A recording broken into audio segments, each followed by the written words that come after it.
Friends, welcome back to the channel Krupa Malnad. ನಾನು ಕೃಪಾ. ಹಳೆ ಮನೆಗೆಲ್ಲ ಹೋಗಿ ಬಂದೆ. ಇದು ಸಂಜೆ ವ್ಲಾಗ್ ಮಾಡೋಣ ಅಂತ ಶುರು ಮಾಡಿದೆ. ಆಮೇಲೆ ವ್ಲಾಗ್ ಏನೂ ಮಾಡಲಿಲ್ಲ. ಇವತ್ತು ಹಪ್ಪಳ ಕನ್ಸೋಣ ಅಂತ ನಾವು ಅಂದ್ಕೊಂಡಿದ್ವಿ. ಯಾಕೋ ಗೊತ್ತಿಲ್ಲ, ನಾನು ಕಂದಿಸ್ಬೇಕು ಅಂತ ಅನ್ನಿಸ್ಲಿಲ್ಲ.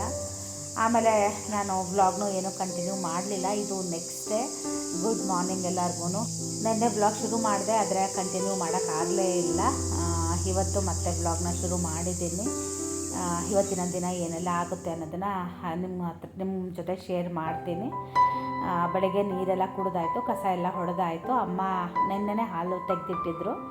ಈಗ ಅದರಲ್ಲಿ ಟೀ ಮಾಡ್ಕೊತಾ ಇದ್ದೀನಿ. ಅಮ್ಮಂಗೂ ಕೇಳಿದೆ, ನಿಂಗೂ ಒಂದು ಸ್ವಲ್ಪ ಮಾಡಲಾ ಅಂತ.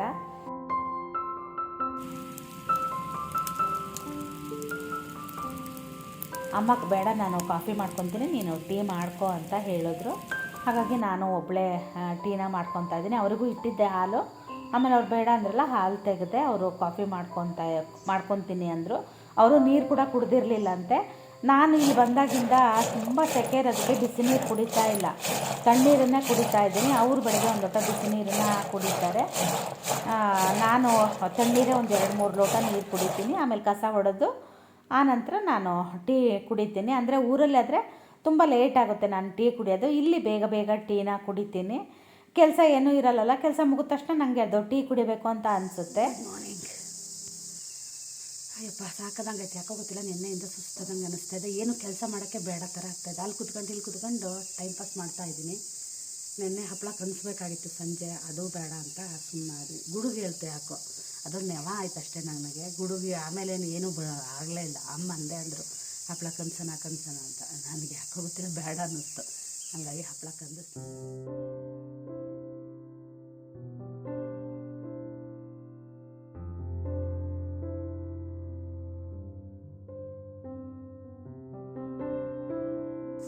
Good morning. ನಿನ್ನೆ ಮೆಹಂದಿ ಹಚ್ಚಿದ್ದೀನಲ್ಲ, ಚೆನ್ನಾಗಾಗಿದೆ. ಆದರೆ ಶಾಂಪೂ ಸಿಗಲಿಲ್ಲ. ಶೇವ್ ಎಲ್ಲಿಟ್ಟಿದ್ದಾನ ಗೊತ್ತಿಲ್ಲ. ನಾನು ಅಮ್ಮನ ಶಾಂಪೂ ಹಾಕಲ್ಲ, ಅದರಲ್ಲಿ ಎಣ್ಣೆ ಅಷ್ಟು ಹೋಗೋದೇ ಇಲ್ಲ. ಹಾಗಾಗಿ ನಾನು ಮುಂಚೆ ಅದೇ ಹಾಕ್ತಿದ್ದೆ ನೈಲು. ಈಗ ಡವ್ಗೆ ಬಂದಿದ್ದೀನಿ. ನನ್ನ ಕೂದಲಂತೂ ಏನಿದಾಗಿದ್ದಾವಪ್ಪ ದೇವ್ರೆ. ನಮ್ಮ ಮನೆಯವ್ರು ಬೆಳಗ್ಗೆನೇ ಫೋನ್ ಮಾಡಿದ್ರು 6:45ಗೆ. ಮೊಬೈಲ್ ಹಿಡ್ಕೊಂಡೇ ಕುತ್ಕೊಂಡಿದ್ದೆ ನಾನು.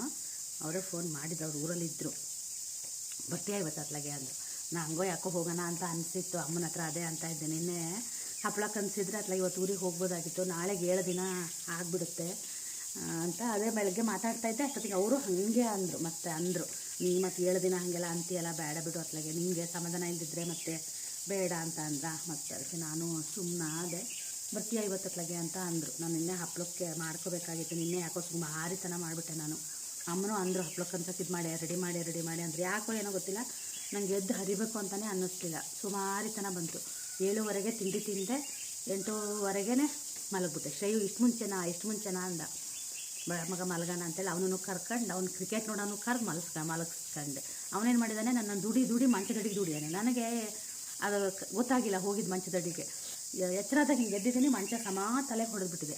ಅದೊಂದು ನೋವು ಆಗ್ತಾಯಿದೆ. ಅಮ್ಮನೂ ರಾತ್ರಿ ಯಾಕೋ ಮೈಯೆಲ್ಲ ಕಡ್ತಾ ಅಂತ ಹೇಳಿ ಅವರು ಎದ್ದರು. ಆಮೇಲೆ ಅವರೆದ್ದು ನಂಗೆ ಆಮೇಲೆ ಗೊತ್ತಿಲ್ಲ ಅವ್ರು ಎದ್ದು ಬೈಗೆಲ್ಲ ಕೊಬ್ಬರಿ ಎಣ್ಣೆ ಹಚ್ಕೊಂಡು ಇಲ್ಲೇ ಹೊರಗಡೆ ಸೋಫಾ ಮೇಲೆ ಮಲಗಿದ್ದಾರೆ. ಬೆಳಗ್ಗೆನೇ ಗೊತ್ತಾಗಿದ್ದು ನಾ ಎದ್ದಾಗ ಅವ್ರು ಇಲ್ಲಿ ಬಂದು ಮಲಗಿದ್ದಾರೆ ಅಂತ. ಅದೇ ಕೇಳಿದೆ, ಅಲರ್ಜಿ ಮಾತ್ರೆ ಇದೆ ನಂದು ಬೇಕಾ ಅಂತ ಕೇಳಿದೆ. ನನಗೂ ತಿಂದ್ಮೇಲೆ ಈಗ ಸ್ವಲ್ಪ ಮೈ ಕಡ್ತ ಕಡಿಮೆ ಆಗಿದೆ. ಡಾಕ್ಟ್ರ್ ಹತ್ರ ಹೋಗಬೇಕು. ತಿಂಡಿ ಬಂದು ಇವತ್ತು ದೋಸೆ, ಆಲೂಗಡ್ಡೆ ಪಲ್ಯ. ಅವತ್ತು ಚೆನ್ನಾಗಾಗಿತ್ತು ದೋಸೆ. ನಾನು ಅವತ್ತು ಊರಿಗೆ ಹೋಗೋ ದಿನ ಅನಿಸುತ್ತೆ. ಹಾಗಾಗಿ ಇವತ್ತು ಅದನ್ನೇ ಮಾಡಮ್ಮ ಅಂದೆ. ಶ್ರೇಯು ಇದನ್ನು ಮಾಡು ಅಂದಿದ್ದ, ಏನದು ಇಡ್ಲಿ ಮಾಡಿರಿ ಅಂದಿದ್ದ. ಇವತ್ತು ದೋಸೆ ಮಾಡಿ ನಾಳೆ ಇಡ್ಲಿ ಮಾಡಮ್ಮ ಅಂದಿದ್ದೀನಿ. ಹೋಗೋ ದಿನ ಒಂದು ಸ್ವಲ್ಪ ರೊಟ್ಟಿ ಮಾಡಿದ್ರೆ ಇವರಿಗೆ ರೊಟ್ಟಿ ಒಯ್ಯೋಕ್ಕಾಗುತ್ತೆ ಅಂತ ಅಂದ್ಕೊಂಡಿದ್ದೀನಿ. ಗೊತ್ತಿಲ್ಲ ಏನೇನು ಆಗುತ್ತೆ ಅಂತ. ನಿನ್ನೆ ತಲೆ ಸ್ನಾನ ಮಾಡಿದ್ದೀನಲ್ಲ, ಎಣ್ಣೆ ಹೋಗೇ ಇಲ್ಲ. ಎಣ್ಣೆ ಹಂಗಂಗೆ ಇದೆ, ಹಿಂಗೆ ಇರಬೇಕು. ಆ ಬಿಳಿ ಕೂದಲು ಆಗ್ತವೆ ಅತ್ಲ ಹಿಂದಕ್ಕಾದರೆ ಚೆನ್ನಾಗಿ. ಅವೆಲ್ಲ ಆಗೋದು ಮುಂದಕ್ಕೇನೆ. ಅವು ಬಂದು ಮುಂದಕ್ಕೆ ಕುತ್ಕೊತವೆ. ನಮ್ಮ ಅಮ್ಮಗೆ ನನ್ನಷ್ಟು ಆಗಿಲ್ಲ ಗೊತ್ತಾ. ನನಗೆ ಯಾಕೆ ಇಷ್ಟ ಆಗಿದ್ದಾವೆ ಅಂತ ನನಗೆ ಆಶ್ಚರ್ಯ ಆಗುತ್ತೆ. ನಮ್ಮ ಅಮ್ಮನಿಗಿಂತ ನನಗೆ ವಯಸ್ಸು ಜಾಸ್ತಿ ಆದಂಗೆ ಅನ್ನಿಸ್ತಾ ಇದೆ. ಅಮ್ಮ ಅವಾಗಿಂದ ಈರುಳ್ಳಿ ಹೆಚ್ಚೆ ಅಂತ ಹೇಳ್ತಿದ್ದಾರೆ. ಕರೆಂಟ್ ಹೋಗಿತ್ತು, ಹಾಗಾಗಿ ಅಮ್ಮ ಈ ಗಿಡಕ್ಕೆ ನೀರು ಬಿಡ್ತಾಯಿದ್ದಾರೆ. ನಾನು ಟ್ಯಾಂಕ್ ತುಂಬ ತನಕ ನಾನು ಗಿಡಕ್ಕೆ ನೀರು ಬಿಡೋಕೆ ಇದು ಮಾಡ್ತೀನಿ. ನೀರು ಇಲ್ದಿದ್ರೆ ಏನು ಮಾಡೋದು, ಆಮೇಲೆ ಸೈಯಕ್ಕೂ ಆಗಲ್ಲ. ಬಾವಿ ಹಗ್ಗ ಬೇರೆ ಸರಿ ಇಲ್ಲ. ಹಾಗಾಗಿ ಶ್ರೇಯು ಜಾಮೂನ್ ತಿನ್ನಬೇಕು ಅಂತ ಜಾಮೂನ್ ಹಿಟ್ಟು ಕೂಡ ತಂದಿಟ್ಕೊಂಡಿದ್ದಾನೆ. ನಮಗೆ ಮಾಡೋಕ್ಕೆ ಆಗಿಲ್ಲ. ನೆನ್ನೆ ಮಾಡೋಣ ಅಂತ ಅಂದ್ಕೊಂಡ್ವಿ, ನೆನ್ನೆನೂ ಮಾಡೋಕ್ಕಾಗಿಲ್ಲ. ನೆನ್ನೆಯಿಂದ ಯಾಕೋ ಗೊತ್ತಿಲ್ಲ, ತುಂಬ ಒಂಥರ ಸೋಮಾರಿತನ ಬಂದಂಗೆ ಆಗಿಬಿಟ್ಟಿದೆ. ಬರೀ ಕುತ್ಕೊಂಡಲ್ಲೇ ಕುತ್ಕೊತೀನಿ, ಏನು ಕೆಲಸನೂ ಮಾಡ್ತಾಯಿಲ್ಲ. ಹಾಗಾಗ್ಬಿಟ್ಟಿದೆ. ಯಾಕೆ ಏನು ಅಂತ ಗೊತ್ತಿಲ್ಲ, ಬಿಸಿಲಿಗೋ ಏನಂತ ಗೊತ್ತಿಲ್ಲ. ಆದರೆ ನನಗೆ ಇಲ್ಲಿ ಬಂದಾಗ ಕೆಲಸ ಇದ್ದಾಗ ಬೇಗ ಬೇಗ ಕೆಲಸಗಳನ್ನೆಲ್ಲ ಮಾಡಿಬಿಡ್ತೀನಿ. ಕೆಲಸ ಯಾವಾಗ ಮುಗೀತೋ ನನಗೆ ಸೋಮಾರಿತನ ಶುರು ಆಗೇ ಬಿಡುತ್ತೆ.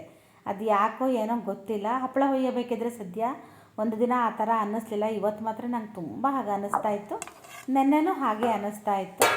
ಆಮೇಲೆ ಕರೆಂಟ್ ಬೇರೆ ಹೋಗಿತ್ತು. ಆಮೇಲೆ ನಾನೇ ಚಟ್ನಿನ ರುಬ್ತೀನಿ ಕೊಡಮ್ಮ ಅಂತ ಅಂದೆ. ಅಂದರೆ UPS ಇದೆ, ಹಾಕ್ಬೋದು. ನನಗೆ ಯಾಕೋ ಗೊತ್ತಿಲ್ಲ, ಇವತ್ತು ಕಲ್ಲಲ್ಲಿ ರುಬ್ಬಿರೋ ಚಟ್ನಿ ತಿನ್ನೋಣ ಅಂತ ಅನಿಸಿತ್ತು. ಅದು ಗಟ್ಟಿ ಚಟ್ನಿ ಇಟ್ಟರೂ ಕೂಡ ಸಂಜೆಗೂ ಚೆನ್ನಾಗಿರುತ್ತೆ. ಹಾಗಾಗಿ ಇವತ್ತು ನಾನೇ ಕಲ್ಲಲ್ಲಿ ರುಬ್ತಾ ಇದ್ದೀನಿ.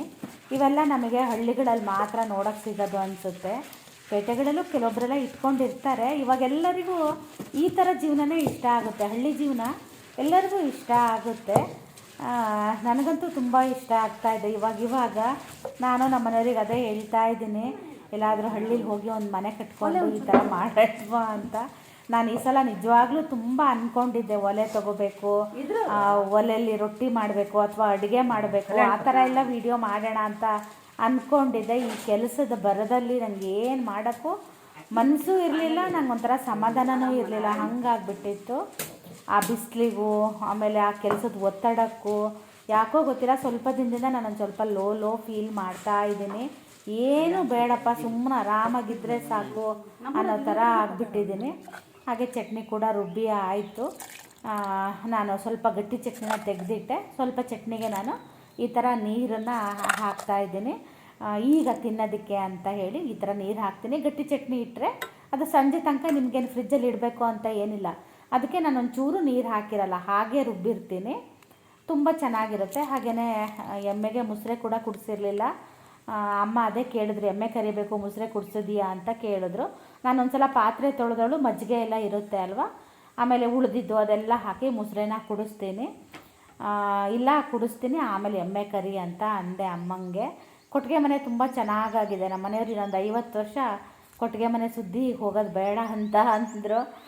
ಅಷ್ಟು ವರ್ಷದ ತನಕ ನಾನು ಬದುಕಲ್ಲ, ನಾನು ಇನ್ನು ಎಷ್ಟು ವರ್ಷ ಎಮ್ಮೆ ಕಟ್ತೀನಿ ಅಂತ ಅಮ್ಮ ಅಂದರು. ನಮ್ಮ ಅಮ್ಮಂಗೆ ಸ್ವಲ್ಪ ಜಾನುವಾರು ಹುಚ್ಚು ಜಾಸ್ತಿ. ಇವಾಗ ಅಂತಲ್ಲ, ಮುಂಚೆಯಿಂದನೂ ಅಷ್ಟೇ ನಮ್ಮ ಕೊಟ್ಟಿಗೆ ಮನೆ ಫುಲ್ಲು ಜಾನುವಾರು ಇರ್ತಾಯಿತ್ತು. ಇವಾಗಲೇ ಅಷ್ಟೊಂದು ಇಲ್ಲ. ಮತ್ತು ಅವಾಗೆಲ್ಲ ಕೆಲಸಕ್ಕೂ ಕೂಡ ಹಾಗೆ ಜನ ಸಿಗ್ತಾಯಿದ್ರು. ಇವಾಗ ಕೆಲಸಕ್ಕೂ ಜನ ಇಲ್ಲದೆ ಇರೋದಕ್ಕೆ ಜಾನುವಾರುಗಳು ಸಾಕೋಕ್ಕೂ ಆಗಲ್ಲ. ನಾನು ಬೈತಿರ್ತೀನಿ ಅಮ್ಮಂಗೆ, ಎಂತಕ್ಕೆ ಬೇಕು ನಿಂಗೆ ಅಂತ. ಅದು ಅವ್ರಿಗೆ ಮುಂಚೆಯಿಂದನೂ ಒಂಥರ ರೂಢಿ ಇರೋದಕ್ಕೆ ಅವ್ರಿಗೆ ಅದು ಇಲ್ಲ ಅಂದರೆ ಒಂಥರ ಸಮಾಧಾನ ಅನಿಸಲ್ಲ. ಮತ್ತು ಅವರಿಗೆ ಟೈಮ್ ಪಾಸ್ ಕೂಡ ಆಗಲ್ಲಲ್ಲ. ಹಾಗಾಗಿ ನಾವು ಅವರಿಗೇನೋ ಅಷ್ಟೊಂದು ಹೇಳೋಕ್ಕೆ ಹೋಗಲ್ಲ. ಶ್ರೇಯನು ಎದ್ದಿದ್ದ, ನಾನು ಅವನಿಗೆ ತಿಂಡಿ ತಿನ್ನಕ್ಕೆ ಬಾ ಅಂತ ತುಂಬ ಕರೆದೆ. ಅವನು ಬರಲಿಲ್ಲ. ನಂಗೆ ಯಾಕೋ ಗೊತ್ತಿಲ್ಲ, ತುಂಬ ಹಸಿವು ಆಗ್ತಾಯಿತ್ತು. ಹಾಗಾಗಿ ನಾನು ರಾತ್ರಿನೂ ಊಟ ತುಂಬ ಕಮ್ಮಿ ಮಾಡ್ತೀನಿ. ನಾನು ಫಸ್ಟು ತಿಂಡಿ ತಿನ್ನೋಣ ಅಂತ ಹೇಳಿ ನನಗೆ ಮಸಾಲೆ ದೋಸೆ ತಿನ್ನಬೇಕು ಅಂತ ಅನಿಸಿತ್ತು. ಅವತ್ತು ತಿಂದಿದ್ದೆ, ತುಂಬ ಚೆನ್ನಾಗಾಗಿತ್ತು. ನನಗೆ ಅವತ್ತು ಊರಿಗೆ ಹೋಗೋ ಅರ್ಜೆಂಟಿಗೆ ನನಗೆ ಅಷ್ಟು ಒಂಥರ ಮಜಾ ಬಂದಿರಲಿಲ್ಲ. ಹಾಗಾಗಿ ಇವತ್ತು ಶ್ರೇಯು ಬರೋದ್ರೊಳಗೆ ನಾನೇ ದೋಸೆ ತಿನ್ನೋಣ ಅಂತ ನಾನೇ ಫಸ್ಟು ದೋಸೆ ಹೊಯ್ಕೊಂಡೆ. ನಾನು ಹೊಯ್ಕೊಳ್ತಿದ್ದಂಗೆ ಆಮೇಲೆ ಅವನು ಕೂಡ ಬಂದ. ನಾನು ಒಂದು ದೋಸೆ ಹೊಯ್ಕೊಂಡು ಇನ್ನೊಂದು ದೋಸೆ ಹೊಯ್ದು ಬಂದಿದ್ದೆ. ಅಮ್ಮಂಗೆ ಇದೊಂದು ದೋಸೆ ತಕ್ಕೊಡಮ್ಮ, ನೀನು ಬೇಕಾದರೆ ತಿಂಡಿ ತಿನ್ನು, ಶ್ರೇಯು ಬಂದರೆ ಶ್ರೇಯುಗೆ ಒಯ್ದು ಕೊಡು ಅಂತ ಅಂದೆ. ಅಮ್ಮಂಗೆ ಕಾಫಿ ಮಾಡಿಕೊಡಮ್ಮ ಅಂತ ಅಂದೆ. ಮಾಡಿಕೊಡ್ತೀನಿ ಅಂದರು. ಆದರೆ ನಾನು ತಿಂಡಿ ತಿಂದಾಗಷ್ಟೊತ್ತಿಗೆ ಆಮೇಲೆ ಕಾಫಿ ಮಾಡಿಕೊಟ್ರು. ಶ್ರೇಯುನು ತಿಂಡಿಗೆ ಬಂದ. ಹಾಗಾಗಿ ಅದು ಊರಾಗೆ ಫ್ರೆಶ್ ಬೆಣ್ಣೆ ಇರುತ್ತಲ್ವ, ಅದು ರುಚಿನೇ ಬೇರೆ. ಆ ಬೆಣ್ಣೆ ಹಾಕಿ ಆ ದೋಸೆ ಮಾಡಿದಾಗ ಎಷ್ಟು ಚೆನ್ನಾಗಿರುತ್ತೆ ಗೊತ್ತಾ. ನಾನು ಹೇಳಿದ್ರೆ ನಿಮಗೆ ಗೊತ್ತಾಗಲ್ಲ, ತಿಂದರೆ ಮಾತ್ರ ಗೊತ್ತಾಗೋದದು. ಶ್ರೇಯದು ನಂದು ಜಗಳ. ತಿಂಡಿ ಕರೆದ್ರೆ ಬರಲಿಲ್ಲ, ಅದಕ್ಕೆ ನಾನೇ ತಿಂಡಿ ಹಾಕ್ಕೊಂಡು ಬಂದೆ. ನಾನು ನಿನ್ನೆ ರಾತ್ರಿ ಊಟ ಸರಿಯೇ ಆಗಿಲ್ಲ. ಹಾಗಾಗಿ ಇಂಥವ್ರು ತಲೆ ತಿರೋದಂಗೆ ಆಗ್ತದೆ ತಿಂಡಿ. ಬಟ್ ಕಾಲಾಗಿದೆ, ಕರೆಂಟ್ ಇಲ್ಲ, ಫ್ಯಾನ್ ಹಾಕ್ಕೊಂಡು ಬೇರೆ ಮಾತಾಡಿ. ಚಟ್ನಿ ಮಸ್ತಿದೆ. ಹಾಕ್ಸೋಲ್ಲ ದೋಸೆನಾ ಮಗ, ನೀನು ಹಿಂಗೆ ಮಾಡಿದ್ರೆ ಯಾರು ನಿನ್ನ ಹತ್ರ ಎಲ್ಲ ತಂದು ಕೊಡ್ತಾರೆ? ಹೋಗು.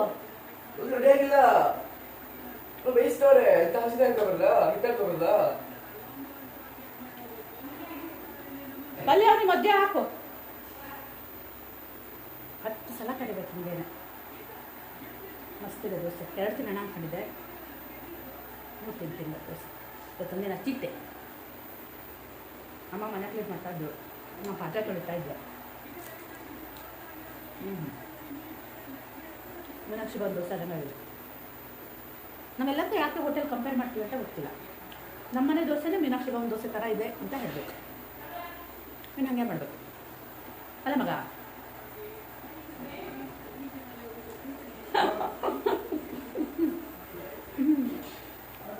ನಿಮ್ಮನೆಲ್ಲೂ ಹಿಂಗೆ ನಮ್ಮ ಮಕ್ಕಳು. ನಮ್ಮ ಸೋನು ಬೆಳಗ್ಗೆಯಿಂದ ಬರಲಿಲ್ಲ, ಈಗ ಶ್ರೈ ಎದ್ಮೇಲೆ ಬಂದಿದ್ದಾನೆ. ಹಾಕ್ಲ ತಲೆಗೆಣ್ಣೆ.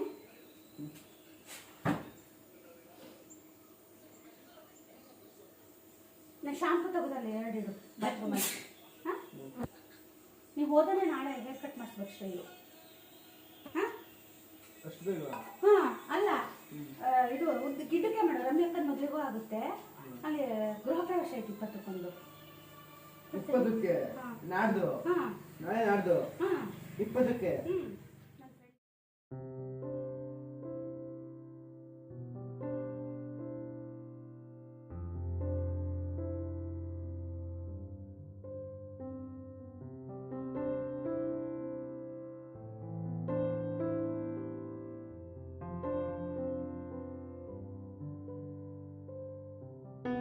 ಕೆಲಸ ಎಲ್ಲ ಆಯಿತು. ಶ್ರೇಯಿಗೆ ಅದೇ ಇವತ್ತು ತಲೆ ಸ್ನಾನ ಮಾಡು ಅಂತ ಹೇಳಿದ್ದೀನಿ. ನಾನು ನಾಳೆ ಮಾಡ್ಲೋ ನೋಡ್ತಾ ಇದ್ದೀನಿ. ಶ್ರೇಯಿಗೆ ಅಕ್ಕಿ ಹಿಟ್ಟು ಕಲಸಿ ಇಟ್ಟಿದ್ದೀನಿ. 10 ಗಂಟೆ ಮೇಲೆ ಹಚ್ಚು ಅಂತ ಹೇಳ್ದೆ. ಹಾಗಾಗಿ ಇನ್ನೂ 9:45 10 ಗಂಟೆ ಮೇಲೆ ಹಚ್ಚಕ್ಕೆ ಹೇಳಿದೆ. ಅಕ್ಕಿ ಹಿಟ್ಟು, ಹಸಿ ಹಾಲು, ಚೂರು ನಿಂಬೆಹಣ್ಣು ಹಾಕಿ ಹಚ್ತೀನಿ. ಇಲ್ಲ ಮೊಸರು ಹಾಕ್ತೀನಿ. ಅವನು ಇದೆಲ್ಲ ಹಾಕ್ಸ್ಕೊಳ್ಳಲ್ಲ, ಅರಿಶಿನ ಹಾಕ್ಲ ಮಗ ಒಂಚೂರು. ನನಗೆ ಅವನು ಏನು ಹೇಳ್ತಾನೆ ಅದನ್ನೇ ಹಚ್ಚಬೇಕಿಲ್ಲ ಅಂದರೆ ಮತ್ತೆ ಜಗಳ ಶುರು ಆಗುತ್ತೆ. ಅದಕ್ಕೆ ಅಟ್ಲೀಸ್ಟ್ ಹಚ್ಕೊತಾ ಇದ್ದಾನಲ್ಲ ಅಂತ ಖುಷಿ ಪಡ್ತಾಯಿದ್ದೀನಿ ನಾನು. ಹೆಂಗೆ ಮಾಡಿದ್ದೀನಿ ಗೊತ್ತಾ ನನ್ನ ಮಗನ್ನ. ಅದೇ ಫಸ್ಟು ಹೇರ್ ಕಟ್ ಮಾಡಿಸು ಅಂತ ಹೇಳ್ತಾ ಇದ್ದೀನಿ. ಮನೆಗೆ ಎಲ್ಲ ಹುಡುಗರು ಹಾಗೆ ಆಟಾಡೋಕ್ಕೆ ಒಂದಷ್ಟು ಜನ ಹುಡುಗರು ಬರ್ತಾರೆ ಇಲ್ಲಿ ಹಳೆ ಮನೆ ಹತ್ರ. ಮೊನ್ನೆ ನೋಡಿ ನಾನು ಅದೇ ಅಂತ ಇದ್ದೆ, ನಿಮಗೆಲ್ಲ ಒಂದಿನ ಕೂರಿಸಿ ಚೌಲ ಮಾಡಿಸೋದೇ ಸೈ ಏನಾ ಅಂತ ಹೇಳಿ. ನಮ್ಮೂರಲ್ಲಿ ಕೃಷ್ಣಣ್ಣ ಅಂತ ಇದ್ದ ಪಾಪ. ನಮ್ಮ ಶ್ರೇಯಿಗೆ ಲಾಸ್ಟ್ ಚೌಲ ಮಾಡ್ದ ಅವನೇ. ಈಗ ವಯಸ್ಸಾಗಿದೆ ಪಾಪ, ಹುಷಾರಿಲ್ಲ ಅಂತೆ. ನಮ್ಮ ಅಮ್ಮ ಅಂತ ಇದ್ರು, ಕೃಷ್ಣಣ್ಣನೇ ಎತ್ತಬೇಕು ಇಳಿಸ್ಬೇಕು, ನೀನು ಚೌಲ ಮಾಡಕ್ಕೆ ಬರ್ತಾನೆ ಅಂತಿದ್ರು. ನಮ್ಮ ಶ್ರೇಯದು ಮರಿ ಚೌಲ ಅಂತ ಮಾಡ್ತಾರೆ. ಚೌಲ ಗಂಡನ ಮನೇಲಿ ಮಾಡಿ ನೆಕ್ಸ್ಟು ತಿಂಗಳು ತುಂಬೋದ್ರೊಳಗೆ ತವ್ರ ಮನೇಲೂ ಒಂದು ಸಣ್ಣಕ್ಕೆ ಹಾಗೆ ಚೌಲ ಮಾಡ್ತಾರೆ. ಪಾಪ ಕೃಷ್ಣಣ್ಣ ನಮ್ಮ ಮನೆಗೆ ಬಂದು ನನ್ನ ಮಗನಿಗೆ ಚೌಲ ಮಾಡಿ ಹೋಗಿದ್ದ, ಮರಿ ಚೌಲ ಮಾಡಿ ಹೋಗಿದ್ದ. ನಂಗೆ ಅದೇ ನೆನಪು. ಅವಾಗೆಲ್ಲ ನಾವೇ ಅವ್ರನ್ನ ಕರೆಯೋಕ್ಕೆ ಹೋಗ್ತಾಯಿದ್ವಿ. ಆವಾಗ ಕಟ್ಟಿಂಗಿನ ದುಡ್ಡು ಕೊಡ್ತಿರ್ಲಿಲ್ಲ, ಭತ್ತ ಕೊಡ್ತಾಯಿದ್ರು, ಭತ್ತ ಇಸ್ಕೊಂಡು ಹೋಗ್ತಾಯಿದ್ರು. ಅದು ವರ್ಷಕ್ಕೊಂದ್ಸಲ ಹಿಂಗೆ ಲೆಕ್ಕ. ಅದು ಅಂದರೆ ಎಂತ ಅಂತಾರೆ, ಭತ್ತ ಕೊಯ್ದು ಗೊಡಬೆ ಮಾಡಿ ಮನೆಗೆ ತರ್ತಾರಲ್ಲ ಭತ್ತನ, ಆವಾಗ ಅವರು ಭತ್ತನ ಇಸ್ಕೊಂಡು ಹೋಗ್ತಾಯಿದ್ರು. ಗಿದ್ನದ ಲೆಕ್ಕದಲ್ಲಿ ಭತ್ತ ಕೊಡೋರು. ಇವಾಗ ಯಾರೂ ಇಲ್ಲ ಊರಲ್ಲಿ ಕಟ್ಟಿಂಗ್ ಎಲ್ಲ ಮಾಡೋರು. ನಾವು ಬೆಳಗ್ಗೆ ಹೋಗಿ ಹೇಳಿ ಬಂದರೆ ಮನೆಗೆ ಬಂದು ಕಟ್ಟಿಂಗ್ ಮಾಡಿ ಹೋಗೋರು. ಅದೊಂಥರ ಚೆನ್ನಾಗಿರ್ತಾ ಇತ್ತು. ಈಗ ಅದೆಲ್ಲ ಒಂಥರ ಬರೀ ನೆನಪು ಮಾತ್ರ, ಹಳ್ಳಿ ಬರೀ ನೆನಪು ಮಾತ್ರ ಆಗುತ್ತೆ. ನಂಗೆ ಅದೊಂದು ಖುಷಿ ಇದೆ, ನಮ್ಮ ಶ್ರೇಯಿಗೂ ಮಾಡಿದಾರಲ್ಲ ಅಂತ. ನಾನು ಸಣ್ಣ ಇದನ್ನು ಒಂಥರ ಖುಷಿ ಪಡ್ತೀನಿ. ಅದೆಲ್ಲ ಒಂಥರ ಚಂದ ಅಲ್ಲ. ಆವಾಗಲೂ ವಯಸ್ಸಾಗಿತ್ತು. ಕೃಷ್ಣಣ್ಣ ಬಿಟ್ಟಿದ್ದ ಇದನ್ನು ಕಟಿಂಗ್ ಮಾಡೋದೆಲ್ಲ. ನಮ್ಮಮ್ಮ ಹೇಳಿದ್ದಕ್ಕೆ ಬಂದು ಮಾಡಿಕೊಟ್ಟು ಹೋಗಿದ್ದ. ಅವಾಗೆಲ್ಲ ನಾನು ವೀಡಿಯೋ ಮಾಡ್ತಿರ್ಲಿಲ್ಲ. ಮಾಡಿದರೆ ಒಂಥರ ಚೆನ್ನಾಗಿರೋದು, ಅದೊಂದು ಮೆಮೊರಿಯಾಗಿ ಕೂಡ ಇರೋದು. ಯಾರು ಮನೆಗೆಲ್ಲ ಬಂದು ಮಾಡ್ತಾರೆ, ಇವಾಗೆಲ್ಲ ಮಾಡ್ತಾರೆ, ಹುಷಾರಿಲ್ದವರಿಗೆಲ್ಲ ಬಂದು ಮಾಡ್ತಾರೆ. ಅಂದ್ರೂ ಅವಾಗಿಂದೇ ಒಂಥರ ಚೆನ್ನಾಗಿ ಇರೋದಲ್ಲ. ಅವ್ರದ್ದೊಂದು ಪೆಟ್ಟಿಗೆ ಇರೋದು. ಇವಾಗೆಲ್ಲ ಹೈಜಿನ್ ಅದು ಇದು ಅಂತ ಆಗಿದೆ. ಅವಾಗ ಆ ಥರದ್ದು ಏನೂ ಇರಲಿಲ್ಲ. ಆದರೂ ಏನೋ ಯಾರಿಗೇನೋ ಆ ಥರ ಕಾಯಿಲೆಗಳು ಆ ಥರ ಬರ್ತಾ ಇರಲಿಲ್ಲಪ್ಪ. ತುಂಬ ಹೈಜಿನ್ ಜಾಸ್ತಿಯಾಗಿಯೇ ಕಾಯಿಲೆಗಳು ಜಾಸ್ತಿ ಆಗಿದೆಯೋ ಏನೋ ನಂಗೆ ಗೊತ್ತಿಲ್ಲ. ಆವಾಗ ಏನೂ ಇರಲಿಲ್ಲ, ತುಂಬ ಹಾಗೆ ನಡೀತಾ ಇತ್ತು ಜೀವನ. ಇವಾಗೆಲ್ಲ ಹೈಜಿನ್ ಜಾಸ್ತಿಯಾಗಿ ಕಾಯಿಲೆ ಕಸಾಲೆಗಳು ಜಾಸ್ತಿ ಆಗಿದೆ. ಅಮ್ಮ ಎಮ್ಮೆ ಕರಿಯಕ್ಕೆ ಹೋಗಿದ್ದಾರೆ. ಒಂದು ಎಮ್ಮೆ 1.5 ವರ್ಷ ಆಗೈತೆ ಅಂತ. ಅದು ಯಾಕೋ ಹಾಲು ಕೊಡೋಕ್ಕೆ ಇದು ಮಾಡ್ತಾ ಐತೆ. ಹಾಗಾಗಿ ನಮ್ಮಮ್ಮ ಬಿಡೋದು ಇಲ್ಲ ಅದನ್ನು. ಕಷ್ಟಪಟ್ಟು ಅದು ಹಾಲು ಕರ್ಕೊಂಬರ್ತಾರೆ. ಸುಮಾರು ಹಾಲು ಕೊಡುತ್ತೆ, ಒಂದು 3 ಲೀಟ್ರಷ್ಟು ಹಾಲು ಕೊಡುತ್ತೆ. ಹಾಗಾಗಿ 2-3 ಸಲ ಹೋಗಬೇಕು. ನಾನು ಮೊಸರು ಎಲ್ಲ ಕುಡಿಸಿ ಎಲ್ಲ ಮಾಡಿ ಬಂದೆ.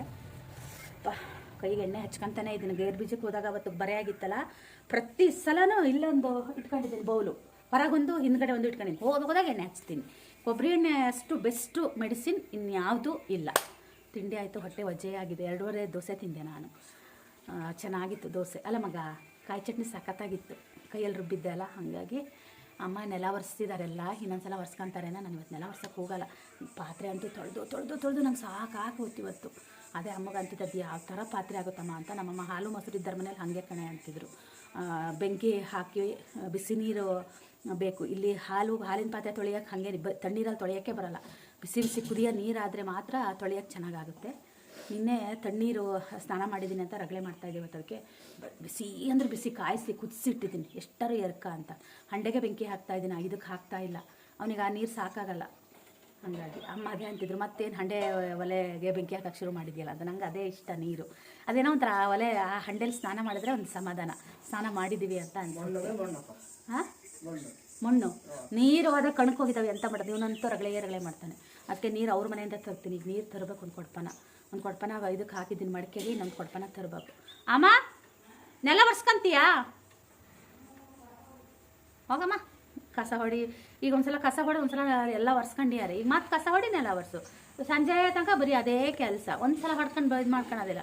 ಹೇಳಿದ್ರೆ ನೀವು ಬಂದಾಗೆ ಹಾಗೆ ನಾನಿಲ್ಲ ಅಂದರೆ ಬೆಳಗ್ಗೆನೇ ಕಸ ಹೊಡೆದಳೆ ನೆಲ ಒರೆಸ್ಕೊಂಡು ಬಾಗ್ಲು ಹಾಕಬಿಡ್ತೀನಿ ಕ್ಲೀನ್ ಆಗಿಬಿಡುತ್ತೆ ಅಂತ. ನಾವು ಬಂದಾಗ ಓಡಾಡ್ತೀವಲ್ಲ ಅದಕ್ಕೆ ಹಂಗಂತೆ. ನಂಗೆ ಜೊತೆ ನೆಲ ಒರ್ಸಂಗೆ ಆಗಿಲ್ಲ. ತಿಂಡಿ ಅದೇ ಮಧ್ಯಾಹ್ನ ಊಟಕ್ಕೆ ಏನು ಮಾಡಲಿ ಅಂತಿದ್ರು. ಯಾಕೋ ಮಗ ಇದು ಶ್ರೇಯು ಇದು ಮಾವಿನಕಾಯಿ ಚಿತ್ರಾನ್ನ ಮಾಡಿ ಅಮ್ಮಮ್ಮ ಅಂತಿದ್ದ. ಹಾಗಾಗಿ ಮಾವಿನಕಾಯಿ ಚಿತ್ರಾನ್ನ. ಸಂಜೆ ಹೆಂಗಿದ್ರು ದೋಸೆ ಇಟ್ಟಿದ್ಯಾ, ಚಟ್ನಿನೂ ರುಬ್ಬಿದ್ದೀನ, ಗಟ್ಟಿ ಚಟ್ನಿ ಇದೆಯಾ. ಹಾಗಾಗಿ ಉಗುರಿಗೂ ಎಲ್ಲ ಹಚ್ಕೊಂಡು ಕೊಬ್ಬರಿ ಎಣ್ಣೆನ ಉಗುರೆಲ್ಲ ಹೋಗ್ತಾ ಇದ್ದಾವೆ. ಪಾತ್ರೆ ತೊಳಿತೀನಲ್ಲ ಹಂಗಾಗಿ ಮನೇಲೂ ತೊಳಿತೀನಿ. ಆದರೆ ನಾನು ಒಂದು ವಾರಕ್ಕೆ ನಮ್ಮ ಮನೇಲಿ ತೊಳೆಯೋ ಪಾತ್ರೆ ನಮ್ಮ ಅಮ್ಮನ ಮನೇಲಿ ಒಂದೇ ದಿನ ತೊಳಿತೀನಿ. ಅಷ್ಟು ಪಾತ್ರೆ ಆಗುತ್ತೆ. ಈಗ ತಿಂಡಿ ತಿನ್ನೋಕ್ಕಿಂತ ಮುಂಚೆ ಒಂದು ಬಕೆಟ್ ತೊಳೆದಿದ್ದೀನಿ. ಈಗ ತಿಂಡಿ ಆದಮೇಲೆ ಒಂದು ಅರ್ಧ ಬಕೆಟ್ ತೊಳೆದು ಬಂದಿದ್ದೀನಿ. ದೊಡ್ಡ ಬಕೆಟಲ್ಲಿ, ಸಣ್ಣ ಬಕೆಟಲ್ಲ ದೊಡ್ಡ ಬಕೆಟಲ್ಲಿ. ನಾನು ಜಾಮೂನ್ ಹಿಟ್ಟನ್ನು ಏನು ಮಾಡ್ತೀನಿ ಅಂದರೆ ಒಂದು ಸ್ವಲ್ಪ ಮಾತ್ರ ಒಡೆದು ಈ ಥರ ಹಾಕ್ಕೊಂಡು ಕಲಿಸ್ತೀನಿ. ಅದು ನನಗೆ ನೀರಿನ ಅಂದಾಜು ಗೊತ್ತಾಗಲ್ಲ. ನಾನು ನೀರು ಹಾಕಿಲ್ಲ ಇವತ್ತು, ಬರೀ ಹಾಲು ಹಾಕಿನೇ ಕಲಿಸ್ತಾ ಇದ್ದೀನಿ. ಅದು ಏನಾಯಿತು ಅಂದರೆ ಸ್ವಲ್ಪ ಹಾಲು ಹಾಕಿದ್ದು ಜಾಸ್ತಿ ಆಗಿಬಿಡ್ತು. ಅದೇನಾಗುತ್ತೆ ಗೊತ್ತಾ, ವೀಡಿಯೋ ಮಾಡ್ತಾ ಈ ಥರ ಕಲಿಸ್ದಾಗ ಅದು ಯಾವಾಗಲೂ ನಂಗೆ ಹಂಗಾಗುತ್ತೆ. ಚಪಾತಿ ಹಿಟ್ಟು ಹಾಗೆ ಆಗುತ್ತೆ. ಅದೇನಾಯಿತು ಅಂದರೆ ಸ್ವಲ್ಪ ಮೆತ್ತಗಾಗ್ಬಿಟ್ಟಿತ್ತು. ಆಮೇಲೆ ಅಮ್ಮಂಗಂದೆ ಹಾಲಿನ ಪುಡಿ ಇದೆಯಾ ಅಮ್ಮ ಅಂತ ಅಂದೆ. ಅದು ಹಾಲಿನ ಪುಡಿನೂ ಇರಲಿಲ್ಲಂತೆ. ಆಮೇಲೆ ಅದನ್ನೇ ನಾನು ಹಾಗೆ ಉಂಡೆ ಕಟ್ಟಿ ಇಟ್ಟಿದ್ದೆ. ಆಮೇಲೆ ಅಮ್ಮ ಅದನ್ನೇ ಕರೆದ್ರು. ಅದಕ್ಕೆ ಸ್ವಲ್ಪನೂ ಶೇಪ್ ಬಂದಿಲ್ಲ. ಆದರೆ ಜಾಮೂನ್ ಮಾತ್ರ ತುಂಬ ಚೆನ್ನಾಗಾಗಿತ್ತು. ತುಂಬ ಸಾಫ್ಟಾಗಿತ್ತು. ಒಳಗಡೆನೂ ಚೆನ್ನಾಗಿ ಬೆಂದಿತ್ತು. ನನಗೆ ಜಾಮೂನ್ ಮಾಡಿದಾಗ ಕೆಲವೊಂದು ಸಲ ಒಳಗಡೆ ಬೇಯೋದೇ ಇಲ್ಲ ನೋಡಿ. ಇದು ಹಾಗಾಗಿರಲಿಲ್ಲ. ಹಾಲಲ್ಲಿ ಕಲಸಿದ್ದಕ್ಕೋ ಅಥವಾ ಮೆತ್ತಗಾಗಿದ್ದಕ್ಕೋ ಗೊತ್ತಿಲ್ಲ, ಜಾಮೂನ್ ಮಾತ್ರ ತುಂಬಾ ಚೆನ್ನಾಗಾಗಿತ್ತು. ಮತ್ತು ಪಾಕ ಕೂಡ ಬಿಸಿ ಇರಬೇಕು. ಸ್ವಲ್ಪ ಬಿಸಿ ಇರಬೇಕು. ಕರಿದ ತಕ್ಷಣ ಪಾಕಕ್ಕೆ ಹಾಕಬೇಕು. ಆವಾಗ ಜಾಮೂನು ಚೆನ್ನಾಗಿ ಹೀರ್ಕೊಳ್ಳುತ್ತೆ.